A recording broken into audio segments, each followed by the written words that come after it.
Hey guys, welcome back to another video. I think I have a little bit of a problem. Last weekend I filled up my yard. We had to move the trailer around, the snowmobile trailer's over there in the corner, but we ended up picking up this brand new fifth wheel to replace our old one. And now I have a storage problem. I don't have enough places to put stuff. My side driveway is full. My boat is sitting in my yard. I have two fifth wheels in the driveway and the two vehicles. I think my only solution is that I need to cut down this tree. And if I cut down this tree, I can turn this side area into parking area, which maybe my boat will fit here. But as you can see, this tree is it's huge. And I don't know if I can cut it down myself. It's pretty big. And unfortunately, they get really pink in the springtime and really pretty. But I don't think I have much choice. I think I have to cut that down and get rid of it. But I also have some other things I can do to this brand new fifth wheel, which is 30 foot long. It needs a new battery setup. It only came with a single battery. I went and bought two brand new batteries for it, and I'm gonna put a dual battery setup in it. There's a lot of other things we need to do to this fifth wheel, but first I think we're gonna start cutting this tree down. I don't think I'm gonna get it all cut down today, and then maybe later on this afternoon or tomorrow we'll tackle putting in the two batteries. I'm gonna have to rewire it from one battery compartment to two battery compartments and then run a wire between, or two cables between them, so I can run a 12 volt system off of two batteries.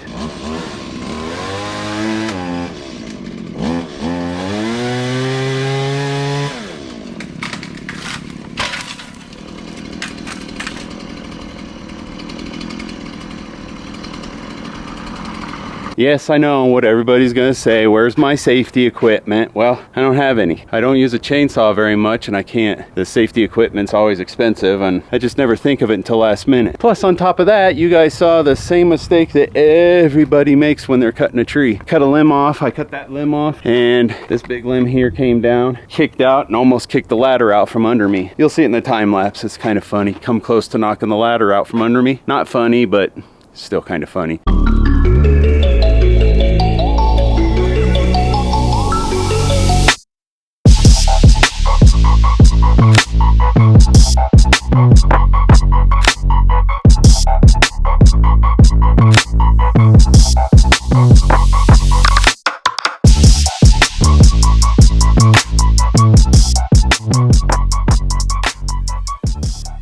Well, at this point, I've kind of decided that holding on to the tree and trying to cut these limbs off, which I got a bunch off, is not the safest thing to do. Been sitting here looking at it, trying to figure out how I'm gonna get all that stuff up there high. And I don't really wanna be in the tree cutting that stuff down. So what I think I'm gonna do is I'm gonna go up to Home Depot. I'm gonna rent me a lift, and I'm gonna start cutting all this stuff high, cutting it all in manageable lengths, so I can cut them down, drop them down, and hopefully get a good portion of this tree taken down today. It's not all going to be cut down, but at least I can get it down to where I can do it without a lift, because just hanging on to the tree where I was at cutting those limbs, it was a little scary. Not the smartest thing in the world to do, so I'm going to do this right. I'm not going to do this unsafe anymore, so I'm going to go get a lift and come back and finish cutting the tree down. Way dump yourself out of this thing.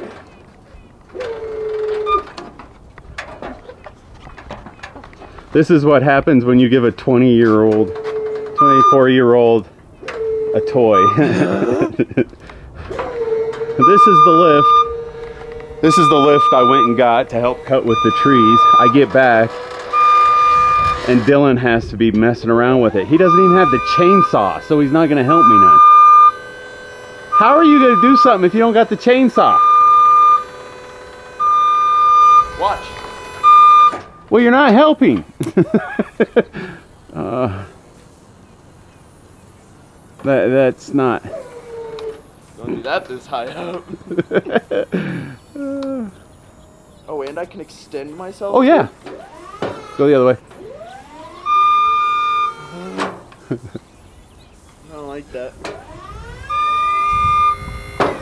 Alright, well, give me the chainsaw.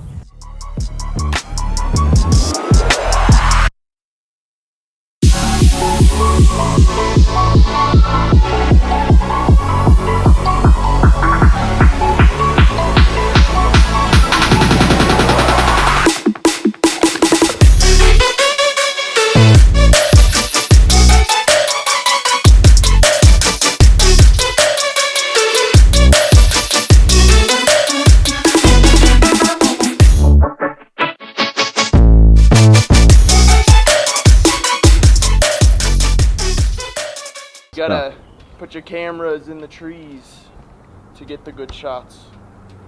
Actually, that one that's hanging out that's right dead there, Yeah. we should probably cut it back there. We'll come to this one next. Got to chase down the GoPro in the tree. In the tree.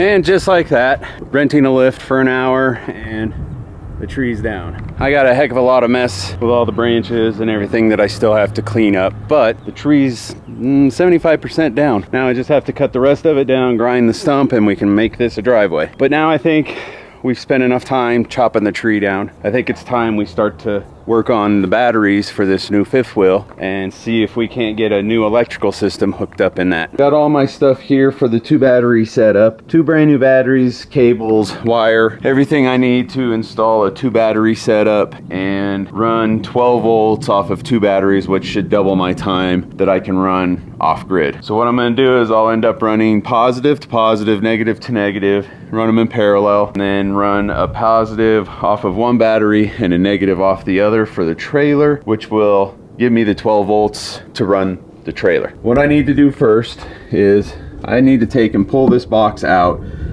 I've got holes here already so that I can get through and drill a hole through that wall to run my 2 battery cables through it. And then I also have to extend this cable to run through that same hole and hook up to one of the batteries. So for starters, I think what we're gonna do right here, I'm going to clean this out, set that new battery box that I've got in that spot, get it screwed down, strapped down, whatever I need to do to get it secure. Then we'll pull that box out, get our hole drilled, and start running our wires.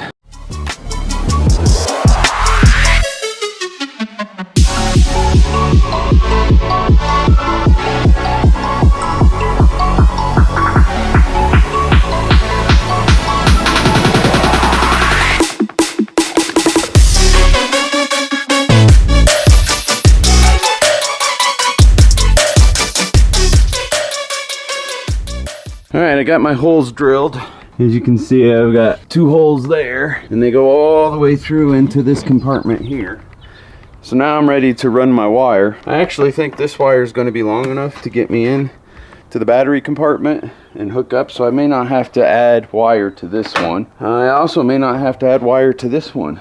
I should probably just be able to wire them straight up as is, which is a good thing because I don't like having too many splices in wire. So I think the next step is we'll take these cables and we'll get them run through the wall, and I'm gonna need to caulk it a little bit and seal it up. Got the wires ran. I got them through this box, the waterproof box, and I've got them ran through the wall, got them caulked up. So now what I'm gonna end up doing is I'm gonna end up hooking up these cables and wires to this battery, then doing the exact same thing to this battery. What I think I'm gonna do before I hook this battery up is, I'm not 100% sure I like that battery box moving around like that, so it might make it difficult, but I think I'm gonna take the battery out and I'm gonna run probably 4 screws through the bottom of that battery box just to keep it from moving around. I know I put the strap in there, but I don't know that I like just having the strap, so I'm gonna hook this up on this end. No, actually, before I start doing that, maybe I should take this battery out, screw down that battery box, then I'll make all my electrical connections so I don't short something out or blow a fuse. And there we have it. Electrical, 2 batteries, electrical, done, finished. This compartment here though, it's hard to see, but it's kind of full of wires and cables, but I think it should be okay. This out here turned out pretty clean and nice. It looks really good. So I think the next thing to do is just kind of show you what the trailer looks like from the other one. I don't know how much we showed you of the other one, but this one is a little bit different. It's a Jayco Flight. It's, I believe, 29 feet.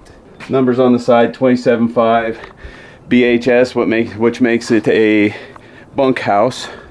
We've got this nice, beautiful door on the outside to get into this really spacious and big storage area, but it also underneath the bunk, which is really nice. So next, we'll go inside and I'll show you what the inside of this looks like. Our other fifth wheel doesn't have a slide out. It's just this regular, just this little Jayco right here. And if you come to this side, it's just the same thing, no slide out. Really, we kind of really did do an upgrade. Tons of storage underneath where I was putting the batteries. Lots of storage under that back bunk.